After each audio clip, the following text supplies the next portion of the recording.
بسم الله الرحمن الرحيم وأفضل الصلاة وأتم التسليم على نبينا الصادق الأمين وعلى آله وصحبه والتابعين ومن تبعهم بإحسان إلى يوم الدين. اللهم اشرح لي صدري ويسر لي أمري واحلل عقدة من لساني يفقه قولي. اللهم لا سهل إلا ما جعلته سهلا وأنت تجعل الحزن إذا شئت سهلا. Kære brødre og søstre, velkommen til jer alle sammen.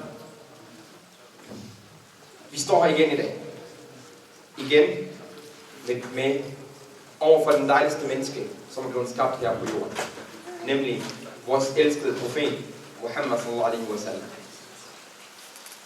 Indtil videre, så har vi været igennem 4 oplæg, som omhandler ham, hans liv. 3 før åbenbaring. Et oplæg om selve åbenbaring. Og i dag går vi inshallah videre i de første 3 år efter åbenbaring. Hvis vi lige skal kigge på profeten Muhammad sallallahu alaihi wa sallams liv og prøve at tegne et billede, hvordan fordelingen af hans liv kommer til at foregå, så har vi taget den første fordeling her, og så er der den næste fordeling, som er efter åbenbaringen er kommet. Her har vi 2 faser. Den første fase er tiden i Makka, og den anden fase er tiden i Medina, hvor profeten Muhammad sallallahu alaihi wa sallam emigrerede sammen med hans disciple, hans sahaba. De 2 faser er delt i flere forskellige dele, og flere forskellige faser. Lige nu, der er vi i gang med fasen i Makka, så vi prøver lige at få et overblik over, hvordan den hænger sammen. Her har vi de første 3 år, som kan få et hovedoverskrift, der hedder Da'wa i skjul. Derefter, efter de 3 år, og så helt frem til omkring 10-11 år efter Bi'tha, efter åbenbaring, så har vi den næste fase, som er den offentlige da'wa i Makka. Og efter det, indtil den 13. år, så har vi den offentlige da'wa uden for Makka. Og når vi når til Medina, inshallah, så tager vi faserne derovre og snakker om dem. Så lad os lige holde os fast med hensyn til det her. Hovedoverskriften i vores oplæg i dag er et meget enkelt og simpelt ord, som vi alle sammen kender til, nemlig da'wa. Vi skal kigge på, hvordan profeten Muhammad sallallahu alaihi wa sallam startede sin da'wa, hvordan hans efterfølger efter ham på den allerførste dag, hvor bror Ziyad i sidste oplæg var lige ind og snuse til, hvad det er, der foregår, og hvem det er, der bliver kaldt til. Og så skal vi ud fra det se, hvordan profeten Muhammad sallallahu alaihi wa sallam etablerer et samfund, som er bygget på et ordentligt stærkt fundament. Det er nemlig fundamentet i vores islam, den tro, som vi i dag, dagens dag, 1437 år efter profeten Muhammad sallallahu alaihi wa sallam, stadig tror på. Det er nemlig det fundament, som profeten byggede hele bygningen ovenpå. Det var meget vigtigt at stå og reflektere over, hvad var der specielt ved dem? Hvem var de? Hvad gjorde de? Hvordan var deres kærlighed til Muhammad sallallahu alaihi wa sallam? Og hvordan var deres form for da'wa til andre folk? Det er nemlig dem, vi skal kigge efter. Hvis vi lige husker tilbage til det sidste foredrag, så var den første, der blev muslim efter profeten Muhammad sallallahu alaihi wa sallam, hans kone Khadija. Efter Khadija, der begyndte Muhammad sallallahu alaihi wa sallam at snakke med hans nærmeste, hvor han havde Ali ibn Abi Talib, hans fætter, som var opvokset sammen med ham, som profeten Muhammad sallallahu alaihi wa sallam har sørget for hans opvækst. Så var der Zayd ibn Haritha, som var sammen med profeten Muhammad sallallahu alaihi wa sallam, siden han var barn. Og så var der vores elskede Abu Bakr as-Siddiq, som var Muhammad sallallahu alaihi wa sallams nærmeste ven. Her skal vi være opmærksom på, hvordan da'wa startede. Da'wa startede nemlig meget skjult, hvor ingen fik noget at vide, ud over de nærmeste af de nærmeste. Så Muhammad sallallahu alaihi wa sallam gik ud til dem, der var tættest på ham. Fordi han vidste, at hvis han bryder ud, han skal jo lave da'wa til alle. Hvis han bare stiller sig over foran Safa, bjerget, hvor der bliver holdt møder. Hvis han stiller sig derover og siger, ja profet, kom over til mig, og han ikke har snakket noget, han har ikke etableret noget, et bagland, så vil han få det rigtig svært, og så vil han blive knækket fra dag 1. Her var det meget vigtigt for Muhammad sallallahu alaihi wa sallam at etablere elementerne, etablere, hvem det er, der skal starte det. Etablere dem, der skal stå sammen med ham. Så han startede med sine nærmeste, fordi han ved, at hvis du skal snakke til nogen, så skal du snakke til deres hjerter allerførst.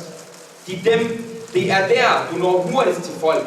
Selvfølgelig skal du bruge argumentation. Selvfølgelig skal du nå til deres hjerner. Men hvis de ikke elsker dig, hvis de ikke stoler på dig, hvis de ikke har tillid, så bliver det rigtig svært at nå op til deres hjerner. Så derfor har været Muhammed s.a.v. måde at gøre det på, at snakke til folks hjerter. Gå over til dem, der allerede elsker ham. Dem, der allerede kan lide ham. Dem, han er nærmeste venner sammen med. Alle kunne lide Muhammed s.a.v. Ingen tvivl om det. Før islam, alle kunne lide Muhammed s.a.v. fordi han var den person, han var. Han var en person, som var ærlig. En person, som folk havde tillid til. En person, som ikke skadede andre mennesker. Det var på den måde, Muhammed s.a.v. var overfor folk, så derfor var han meget elsket. Men enhver af os har nogle venner, som han render rundt sammen med. Og det er et tegn fra Muhammed s.a.v. at hvis vi skal starte en form for da'wah, så skal vi over til de nærmeste. Så skal vi over til dem, der er tættest på. Abu Bakr as-Siddiq, jeg vælger her at kigge på den form for da'wah, som han startede, efter han fik åbenbaring af Muhammed s.a.v. Efter Muhammed s.a.v. fortalte ham om åbenbaring, han havde ikke nogen spørgsmål at stille. Han havde fuld tillid til Muhammed s.a.v. Muhammed havde aldrig løjet. Så derfor var det meget nemt for en person som Abu Bakr, som har været sammen med Muhammed s.a.v. i så mange år, og tro på, hvad Muhammed siger, uden at stille spørgsmålstegn. Han har tillid. Tillid er et vigtigt emne, et vigtigt begreb, når du skal overbevise andre til noget. Hvis folk ikke har tillid til dig, så er det svært at nå ind til. Abu Bakr havde fuld tillid til Muhammed. Han fik at vide, at Muhammed har fået åbenbaring. Muhammed har fået noget fra Allah, som Abu Bakr as-Siddiq troede fuldt på. Så der startede Abu Bakr as-Siddiqs da'wah. Hvad kunne Abu Bakr? Hvad har han fået at vide af Muhammed s.a.v.? Vi snakker, at Abu Bakr blev muslim den allerførste dag. Den allerførste dag, da Muhammed s.a.v. fået 5 vers fra Koranen. Iqra bismi rabbika alladhi khalaq. 5 vers fra Koranen, det var det eneste Muhammed s.a.v. har fået åbenbaret fra Jibril, fra Allah subhanahu wa ta'ala. Så det var det eneste Abu Bakr fik hørt. Men så skal Abu Bakr ud og lave da'wah. Han skulle ud og snakke med folk. Han skulle ud og vise, at det er det, vi skal tro på. Så går han rundt, uden at vide noget som helst. Men han ved, at det han laver, det han kalder til, er det rette. Det han kalder til, er noget som profeten har gjort, er noget som ikke et menneske er kommet med.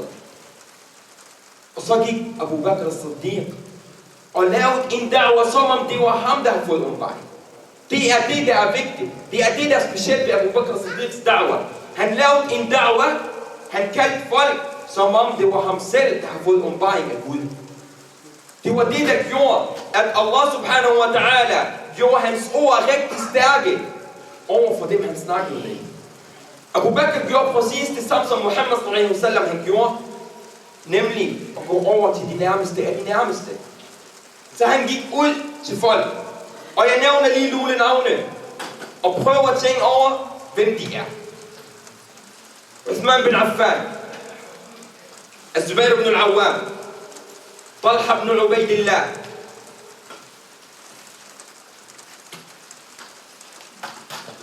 Abdurrahman ibn Auf, og Az-Zubayr ibn al-Awwam, og Sa'd ibn Abi Waqqas. De 5 navne, hvis vi tænker på dem, og tænker, hvem er de? Hvad har vi hørt om dem? Jeg kan afsløre det for jer. Det er nemlig 5 af de 10 personer, som profeten Muhammed s.a.v. har lovet paradis. Profeten Muhammed har lovet 10 personer paradis. 5 af dem er blevet muslimer efter den første dag via Abu Bakr as-Siddiq. Abu Bakr er den 6. af de 6. Så forestil jer, hvor stor en belønning Abu Bakr as-Siddiq har i sin bagage, når 5 af de personer, som er lovet paradis, er blevet muslimer på grund af Abu Bakr as-Siddiq. Hvad er det, der gjorde Abu Bakr til det, han er? Det er hans kærlighed til religion. Han fik kærligheden fra første sekund. Han fik tillid til profeten Muhammad sallallahu alaihi wasallam fra første sekund. Og Muhammad sallallahu alaihi wasallam siger om Abu Bakr, at alle mennesker tvivlede, da jeg kom med min da'wah, ud over Abu Bakr. Han tvivlede ikke et eneste sekund, og derfor fik han tilnavnet As-Siddiq, den sandfærdige. Den som tror på profeten Muhammad sallallahu alaihi wasallam, uanset hvad der sker. Og det er det, der styrkede Abu Bakrs da'wah. Og hvis vi kigger på disse mennesker, og de 5 personer, som jeg har nævnt, plus de andre, som blev muslimer i de første dage af da'wah, så er der rigtig mange af os, der har hørt og læst, at den islamiske da'wah, eller den islamiske oprør, startede ved de svage, eller de fattige, eller dem, der var slaver, som gerne vil lave et oprør mod de rige i Mekka. Det er der rigtig mange af os, der har hørt. Og hvis man ser nogle film, så er det også det billede, man får i starten. Men hvis man virkelig kigger på de første personer, som blev muslimer, så var det nemlig nogle mennesker, som havde en status blandt deres folk.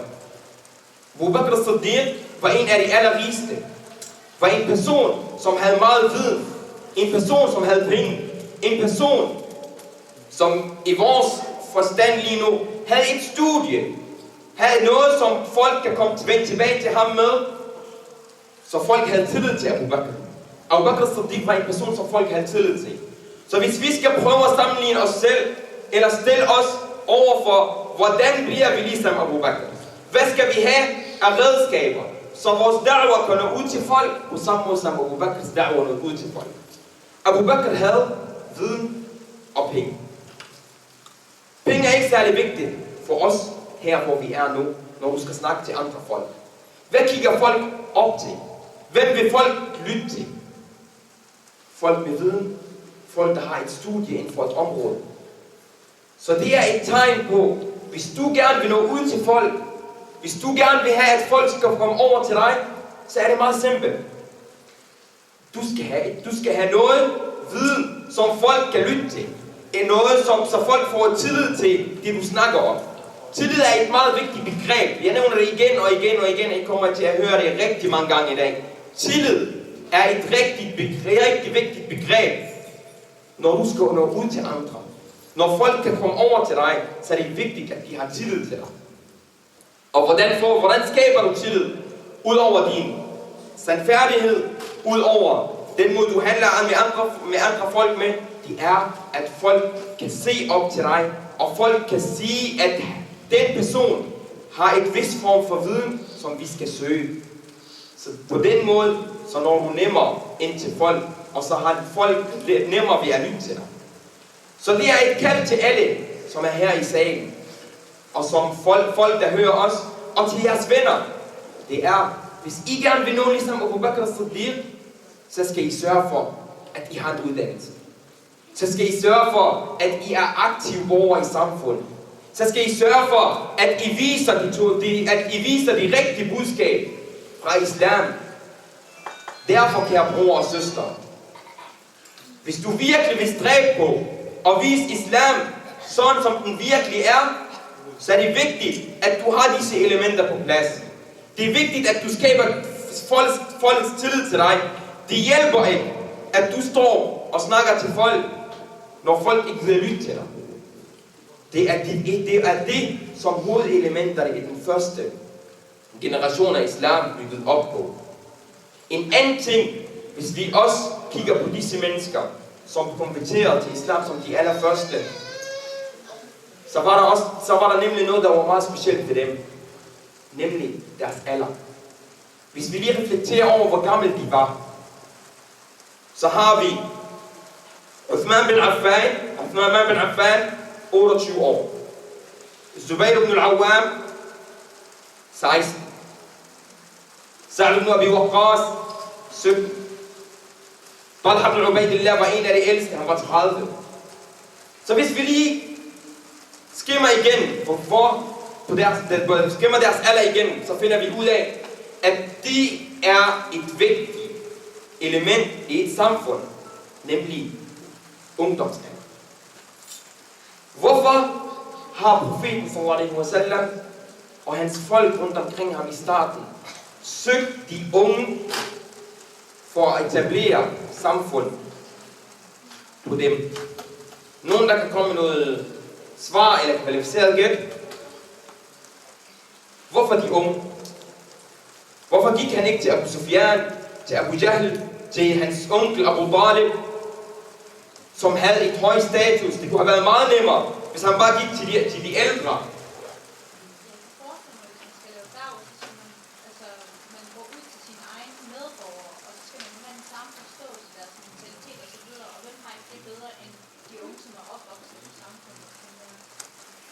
Ja, det er fint, det er rigtigt. Andre ting, som kunne være spændende at gribe fat om. Hvorfor de unge? Jeg kan i hvert fald sige, at de unge i et samfund, de er dem, der gerne vil høre noget nyt. De er dem, der er villige til at høre noget nyt. Hvis du går over til en person, som har troet på noget i 30, 50, 40 år, og fortæller ham, at det du har troet på i alle de år, er fuldstændig forkert, og du skal tro på noget nyt, så vil han have det rigtig svært med at tage om, eller med at lave om på det, han allerede tror på. Men en ung person, som er i en alder, hvor han virkelig selv reflekterer over, kan det virkelig passe, at jeg skal tilbede en status? Kan det virkelig passe, at de ting, som folk går og gør, er de rigtige ting? Hvis du går over til dem og fortæller dem om noget nyt, så er det dem, der er villige til at prøve noget nyt. Vi kender det rigtig meget. Dem, der arbejder noget frivilligt arbejde sammen med nogle af de ældre, så finder vi ud af, at de ældre holder fast i det, der er traditionelt. Det, som de kender. Hvor vi unge, vi ønsker at lave om. Vi ønsker at gøre noget nyt. Vi skal altid komme med nye idéer. Og sådan er de. Sådan har de altid været. Og sådan vil de altid blive. Så derfor er det også vigtigt for os, når vi skal lave om på noget, det er at tage fat om de unge. Og give dem den plads, som de gør. Hvis vi kigger på deres alder, 16, 17, 15 år. Ali ibn Abi Talib var 10 år. Forestil jer, at Muhammad sallallahu alaihi wasallam havde tillid til en 10-årig. Som en af de første, og gik over og fortalte ham om sådan noget, der var så skjult, og noget, der var så farligt. Han gik over til en 10-årig. Hvad laver en 10-årig på vores alder? I det samfund, vi lever i? Hvad gør en 15-årig? Hvad gør en 16-årig? Når der er en, der prøver med at komme med nogle nye idéer, så sætter vi altid en stopper for ham. Vi giver ham ikke lov. Hvis vi tænker på, eksempelvis, ham der har lavet Facebook, Mark Zuckerberg. Han var 27 år, da han kom med en idé om at starte noget, der hedder Facebook. Han fik mulighed for at gøre det. Han fik lov. Folk mente, det var en ny idé. Værsgo. Hvis en 27-årig i vores samfund prøver at komme med sådan nogle idéer, så vil vi grine ham og sige, hvad ved du? Og han får aldrig mulighed. Så derfor er det vigtigt for os at give mulighed til de unge. Og det er vigtigt for os som unge at søge de muligheder. Det er vigtigt, at vi selv søger de muligheder. Profeten Muhammad sallallahu alaihi wasallam vidste, at for at have et stærkt fundament, så skal den bygges ordentligt. Så skal den bygges på den rette tro. Det hjælper ikke, at jeg tvinger folk til at tro på noget. Hvis de ikke virkelig har en kærlighed til det, de tror på, så bliver det meget svært for dem at viderebringe det ud. Men når de sidder med det, som om at de er dem, der har fået åbenbaring, på samme måde som Abu Bakr as-Siddiq han gjorde, så bliver det nemmere for dem at komme ud med det. Så vil Allah subhanahu wa ta'ala støtte dem for at komme ud med det. Så her understreger vi, at det var folk med status. De udelukker ikke, at der var nogle fattige, som tilvalgte islam i starten. Men de var ikke halvdelen af dem, der blev muslimer. Det var omkring en fjerdedel, der var fattige ud af alle, der blev muslimer som den første generation. Og et andet vigtigt element, det er ungdomsalderen, som profeten sallallahu alaihi wasallam sætter utrolig meget vægt på. Så derfor er det vigtigt, at vi har de to ting på plads. At vi sørger for, at vores unge har mulighed for at komme frem. At deres idéer bliver etableret. At de får mulighed. Og samtidig med at støtte dem om at etablere et status for dem. Få en uddannelse. Få et arbejde. Så folk kan kigge op til dem, i stedet for at folk kigger ned til dem. Så de to elementer var nogle af de vigtigste elementer i etablering af de islamiske søjler. Det som en hel religion skal blive bygget op omkring. Det er sådan profeten Muhammed sallallahu alaihi wasallam han startede. Og så var der en anden ting, nemlig at da'wah var i skjul. Hvorfor tror I, at Muhammed sallallahu alaihi wasallams da'wah startede med at være i skjul? Var det fordi han var bange? Eller var det fordi folk troede ham? Eller hvad tror I? Hvad kunne der være af grund til, at Allah subhanahu wa ta'ala har bestemt, at de første 3 år skal gå ud, skal høre under et skjult da'wah? Hvorfor i skjul? Hvorfor ikke bare gå ud og sige det til folk, udover at det bliver svært for ham at etablere noget? Men vi ved, at det han er blevet sendt med er fra Allah, så Allah kunne godt hjælpe ham med at han bare går ud på Jabal al-Safa, deres forsamlingssted foran Kaaba, og sige, jeg har et budskab fra Allah, og Allah subhanahu wa ta'ala skal nok sørge for, at hans religion bliver brændt frem. Men hvorfor har Allah subhanahu wa ta'ala bestemt, at det skal være i skjul?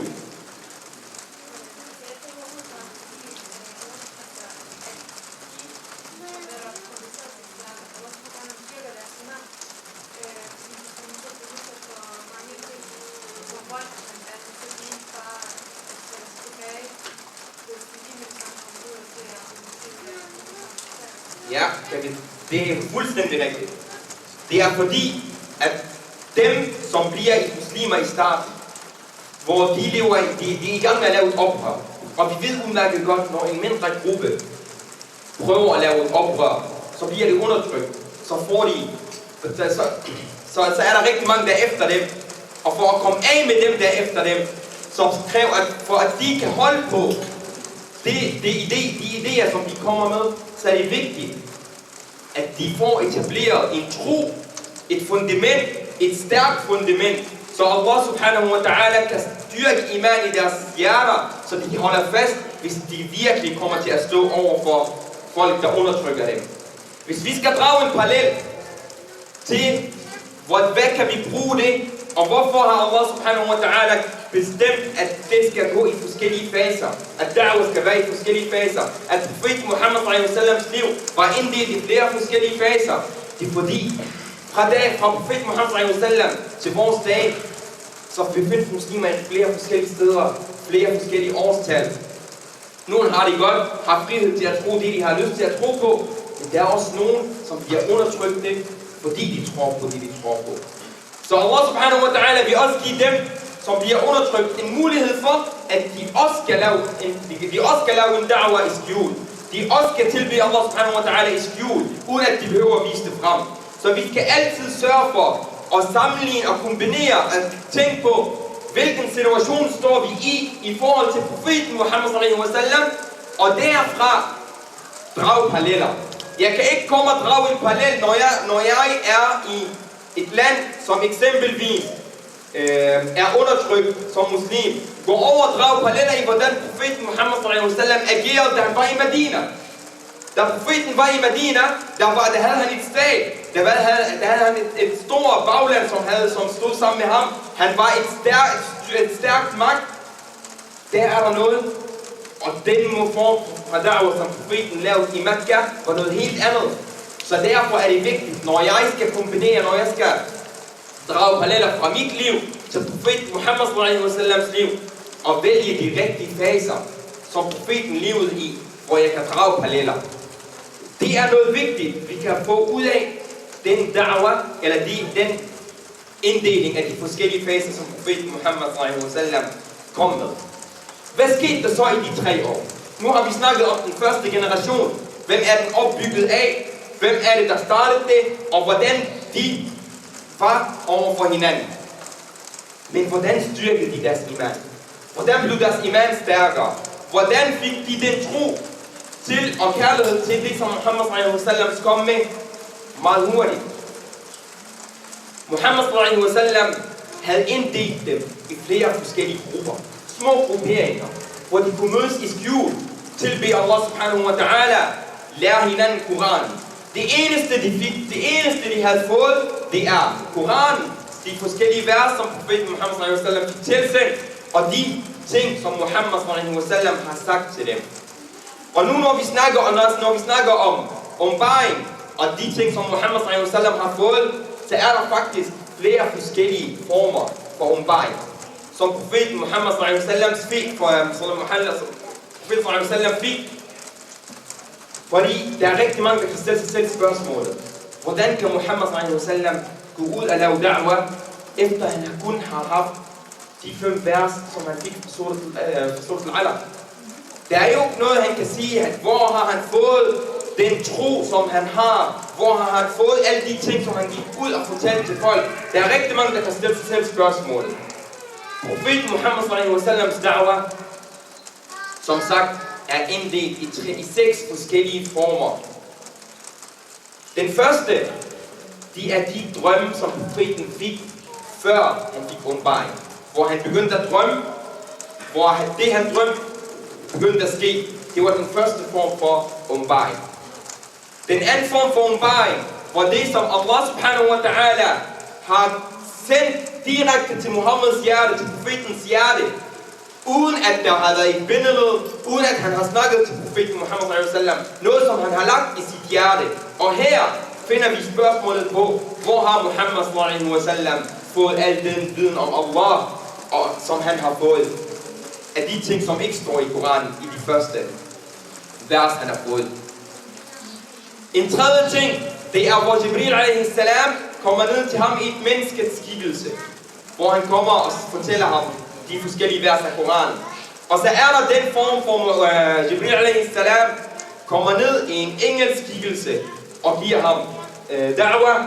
Og så er der den måde, som profeten Muhammed sallallahu alaihi wasallam, hvor vi kommer til at høre meget nærmere om senere hen, hvor Allah subhanahu wa ta'ala snakker direkte til Muhammed sallallahu alaihi wasallam, og det er i Laylat al-Isra'i wal-Mi'raj, og det kommer vi til at snakke meget mere om, når vi når derhen. Men det er de former, som profeten Muhammed sallallahu alaihi wasallam fik da'wah tilsendt på. Og som sagt, en af dem var, at Allah lagde noget i hans hjerte, uden at han fik noget konkret Koran eller en hadith, som fra Allah subhanahu wa ta'ala. Så det var det, der gjorde, at Muhammed sallallahu alaihi wasallam kunne komme ud og sige nogle ting, som ikke stod i Koranen.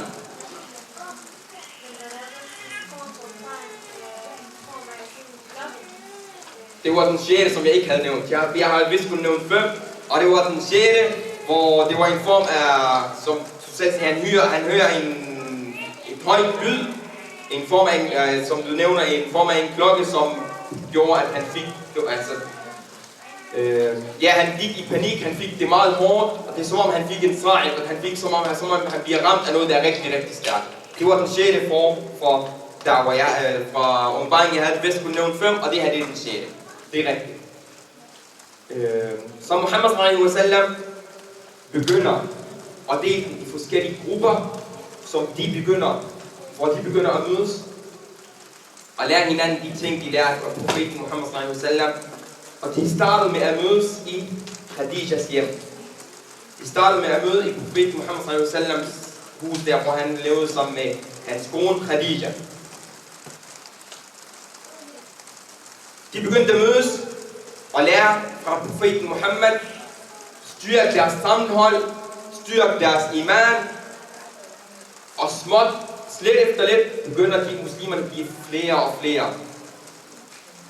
Og igen, det hele bliver holdt i skjul. Der er ikke nogen, der kommer ud. De snakker kun med de nærmeste, og når det er virkelig tror og ser, at den person, der kommer, det er en, jeg kan tro på, det er en, jeg har tillid til, som ellers får det ikke kan komme ud. Men alligevel mødtes de i flok og gik ud uden for Mekka og begyndte at bede nogle bønner. Vi ved, at bønner ikke er blevet obligatoriske på det tidspunkt. Det sker det bare meget senere, altså de 5 bønner. Men i starten af da'wah, der var der 2 bønner, som de bad. Hvor Allah subhanahu wa ta'ala siger i Koranen, وَسَبِّحْ بِحَمْدِ رَبِّكَ بُكْرَةً وَعَشِيًّا. En bøn om morgenen og en bøn om aften. Hvor enten kunne man bede den for sig selv, eller bede den i fællesskab. Og alle bønner var 2 rak'ah. Der var ikke noget, der var 4 og 3 og 2. Det var 2 rak'ah alle bønner, og så var det en form for tasbih. Hvor Jibril alaihi salam, han tog Muhammad sallallahu alaihi wasallam uden for Mekka, og fandt noget vand og lærte ham, hvordan han laver wudu. Og så bad Muhammad sallallahu alaihi wasallam sammen med Jibril. Og på den måde begyndte folk at bede til Allah subhanahu wa ta'ala, før de 5 bønner blev tilsendt til profeten Muhammad sallallahu alaihi wasallam. Abu Bakr as-Siddiq, hvis vi lige går tilbage til ham, så finder vi også en meget vigtig ting, som han vælger at gøre, som profeten Muhammad sallallahu alaihi wasallam også valgte at gøre. Nemlig at gå over til deres familier, deres nærmeste familie, altså kone og børn, og lave da'wah til dem. Da profeten Muhammad sallallahu alaihi wasallam gjorde det, og Abu Bakr as-Siddiq gjorde det, så føler de også, at de har fået tillid. At folk rundt omkring dem støtter dem. Altså deres børn, deres koner. De skjuler ikke noget for dem.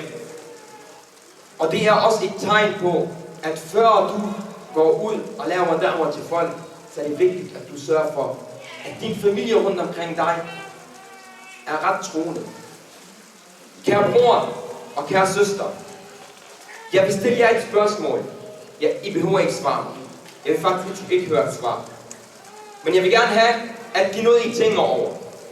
Abu Bakr as-Siddiq, efter hans første dag, så var der 5 af dem, som Allah subhanahu wa ta'ala har lovet paradis, som blev muslimer på grund af ham. Hvad har du gjort? Hvad har du gjort for islam? Hvem har du sørget for at blive muslimer? Jeg vil ikke have, at folk ikke muslimer bliver muslimer på grund af dig. Har du taget en ven, eller har du taget en veninde til moskeen, som kommer fra en islamisk familie? Er du gået over til en ven og hentet ham til moskeen, så han kan begynde at bede?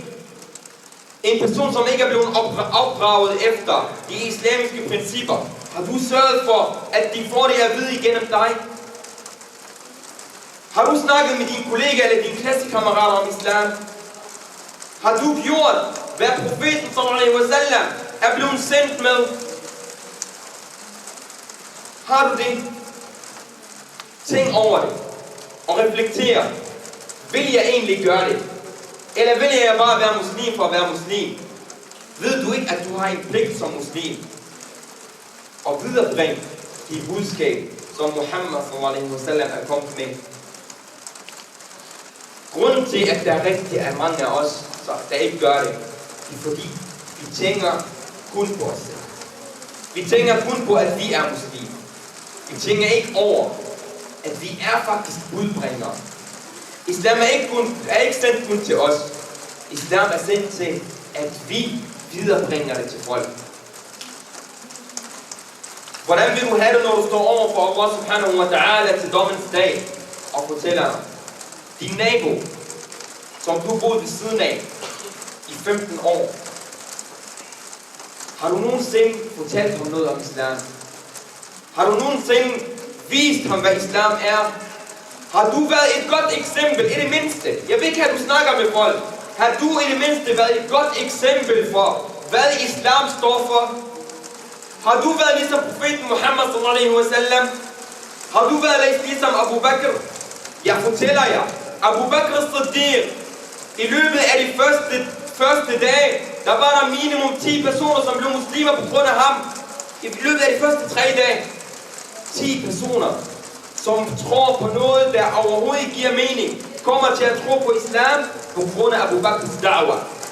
Hvorfor? Fordi Abu Bakr as-Siddiq havde troen i hans hjerte. Havde taget budskabet, som om det var hans. Abu Bakr as-Siddiq har sørget for, at folk tror på ham rundt omkring. Hvis Abu Bakr ikke har været et godt menneske fra starten af, hvis han ikke havde behandlet mennesker godt, hvis han var en løgner, hvis han var en tyv som stjal, så vil folk ikke tro på ham. Så vil folk ikke have tillid til ham. Har du sørget for, at folk har tillid til dig, så når du går ud og snakker med dem, så tror de på dig? Som sagt, jeg vil ikke have et svar, men tænk over det. Og tænk over, hvordan du kan gøre det bedre.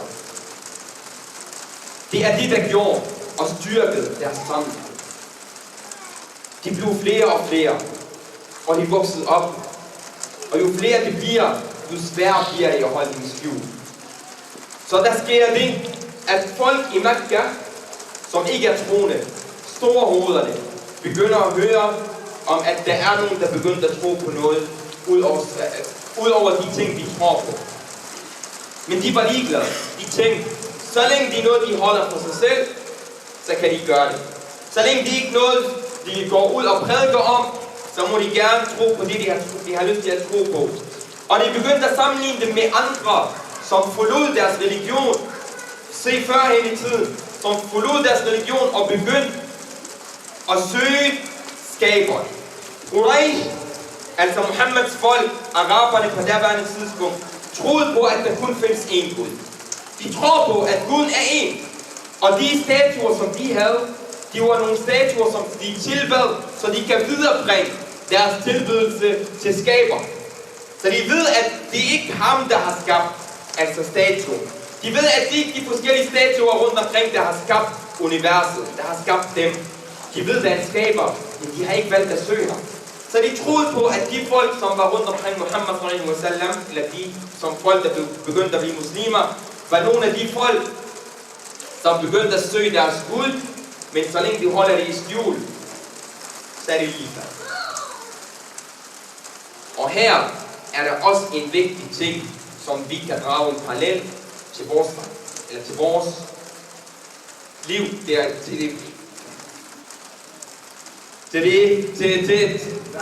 til vores hverdag, ikke til vores liv. Situationen rundt omkring i verden. Situationen rundt omkring i verden. Fordi der er det meget vigtigt at se, at når du kommer med en tro, som folk ikke tror på, så er de fuldstændig ligeglade med, hvad du tror på. Så længe du holder dig for dig selv. Men så snart du begynder at prædike, så snart du begynder at selv kalde folk til det, du tror på, det er der, du kommer til at se modstand. Det er der, folk kommer til at stå og sige, hvad er det, du har gang i? Det er der, folk kan kigge ned på dig og sige, nu skal du passe på, nu skal du ikke snakke mere. Hold dig for dig selv. Og det er det, der sker i vores dag. Så længe du holder din tro i skjul, så længe du og ikke viser folk rundt omkring dig, at du beder og faster, så er det ligeglade. Men så snart du begynder at vise det frem, så begynder du at få spørgsmålstegn. Hvorfor gør du det? Og så begynder folk at sætte forhindringer foran dig, så din tro bliver svagere. Og det er det, som profeten Muhammad sallallahu sørgede for, at de muslimer, som blev muslimer de første år, at de ting forsvandt, at der ikke er nogen, der begyndte fra dag 1 at stå dem imod. Så det er det, profeten Muhammad sallallahu har bygget samfundet op i de 3 år. Men da det begyndte at blive større, så flyttede han, når folk begyndte at vide, at de er begyndt at samle sig, så skulle Muhammad sallallahu finde en alternativ. De ved, at budskabet kommer fra Muhammad. De ved, hvor han bor. De kan se, hvem der kommer i nærheden af hans hjem. Så er det dem, man skal holde øje med. Så derfor skulle deres samlingssted overflyttes til et andet sted. Og her bliver de overflyttet til Dar al-Arqam ibn Abi al-Arqam. Al-Arqam ibn Abi al-Arqam, det er en sahabi, en af den første generation, som konverterede. Han hed Al-Arqam ibn Abi al-Arqam.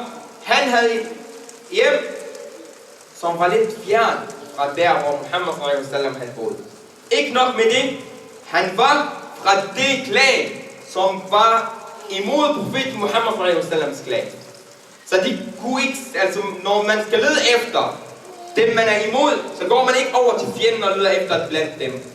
Så han valgte Dar al-Arqam ibn Abi al-Arqam til deres samlingssted, hvor de begyndte at mødes. Og som sagt, de begyndte at gå ud i deres små grupper og lære hinanden om islam. Når jeg hører noget fra profeten Muhammad sallallahu, så går jeg over til dem, der jeg er sammen med dem, og fortæller dem, hvad jeg har hørt, og de fortæller mig, hvad jeg har hørt.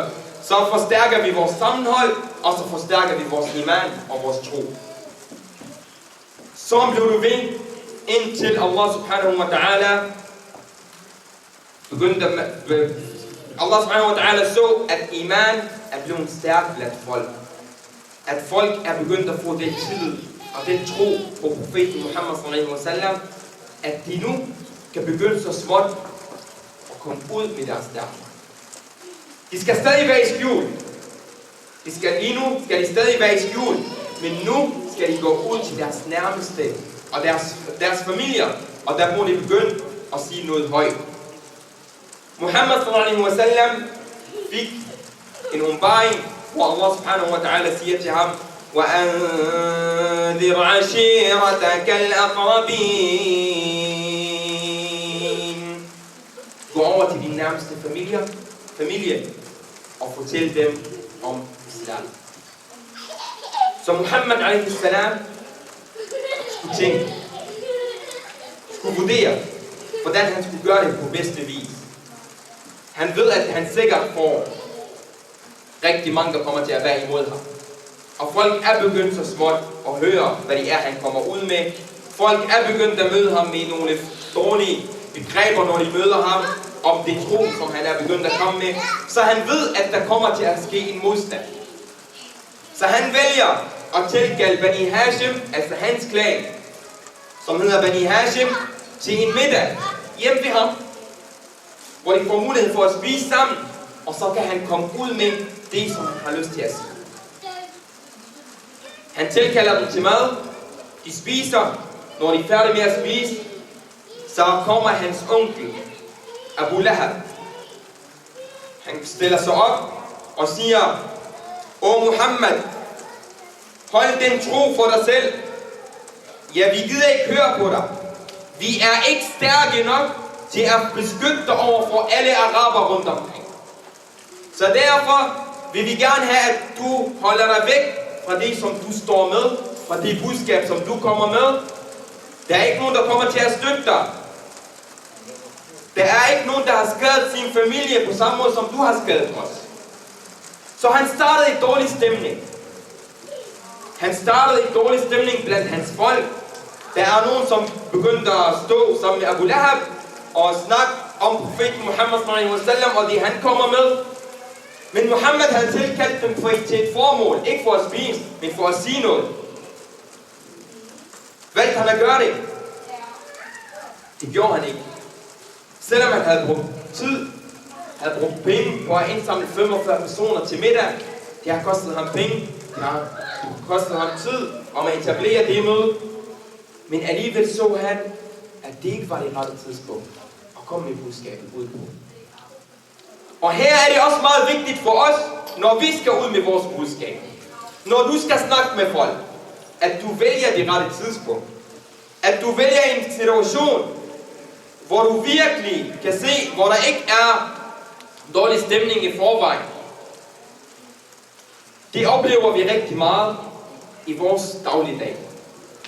Igen, når du snakker med folk, hvor der er en god stemning, I har lige hygget jer sammen, og så står jeg og snakker om tingene, så er det meget nemmere at snakke om tingene, end at I går ind i en diskussion, hvor der er en dårlig stemning. Hvis vi skal drage en parallel til de dage nu, så har vi eksempelvis de ting, som TV2 kom ud med i deres program Moskéerne bag sløret. De gik ud og lavede en dårlig stemning blandt ikke-muslimer rundt omkring i Danmark. Så bliver det svært for os som muslim, når du skal snakke med nogen, at de hører efter det, du siger.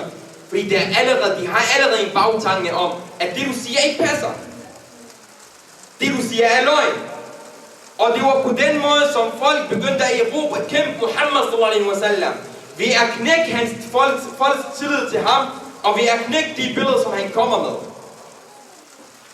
Så derfor er det vigtigt for os som muslimer, eller for os som mennesker, når du skal overbevise folk om noget, og vælge det rette tidspunkt, vælge den rette situation, og ikke sige det bare fordi du har lyst til at sige det.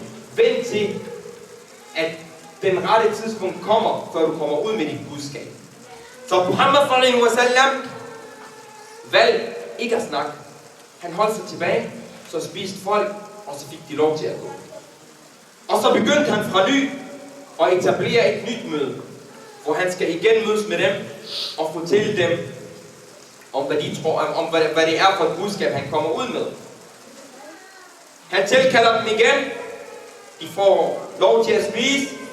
Og nu vælger han at være den første til at snakke. Og så siger han, Bismillahirrahmanirrahim. I Guds navn, det nådige, barmhjertige. Jeg bevidner, at der findes kun én Gud. Og hør, hvilket bombe, der bliver kastet i Mekka efter den sætning. Jeg bevidner, at der findes kun én Gud, som er Allah. Han siger det i en polyteistisk samfund, som tror på flere forskellige guder, som tilbyder flere forskellige guder. Han siger, der findes kun én Gud, og det er Allah. Ikke nok med det, så fortsætter han. Den eneste ene, som ikke har nogen partner, og hvor ingen skal tilbedes ud over ham. Folk var i chok. Folk er helt stille. De vil gerne høre, hvad der bliver sagt. Og så siger Muhammad sallallahu alaihi wasallam til dem, I kommer til at dø, som I sover. Og I kommer til at leve, genopstå, som I vågner. Og der er kun én endestation. Enten paradis eller helvede. Og en person, som elsker sit folk, vil kun fortælle dem sandhed. Og det er det, jeg kommer med til. Så Muhammad sallallahu alaihi wasallam fandt det rette tidspunkt, fandt det rette øjeblik, kom ud med sit budskab til de nærmeste rundt omkring ham. Det, der så sker, det er, at Abu Talib, hans anden onkel, Ali ibn Abi Talibs far, stiller sig op og siger, vi støtter dig. Vi vil gerne støtte dig med det, som du kommer med. Så gå ud og sig, hvad du er blevet bedt om at sige. Og læg mærke til, at han siger til ham, du siger det, du er blevet bedt om at sige. Så Abu Talib ved, at Muhammad sallallahu alaihi wasallam har fået en åbenbaring. Og han siger til ham, jeg vil gerne støtte dig, men jeg vil ikke tro på dig. Hvorfor vil han ikke tro på ham? Han siger det til ham. Jeg vil ikke tro på dig, fordi jeg vil ikke finde et andet religion. Jeg har det svært ved at skifte det religion, som min far har troet på. Og her er det igen vigtigt for os at tænke og reflektere over, at det skal ikke stå imod dig,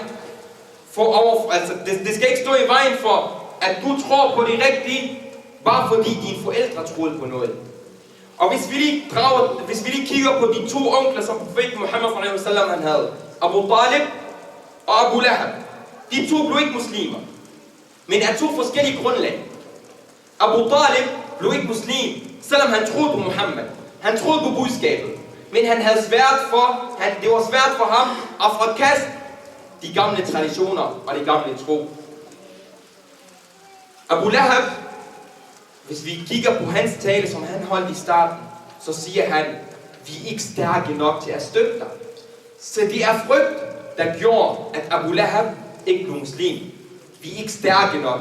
Abu Lahab var en af de personer, som gerne vil være de stærke.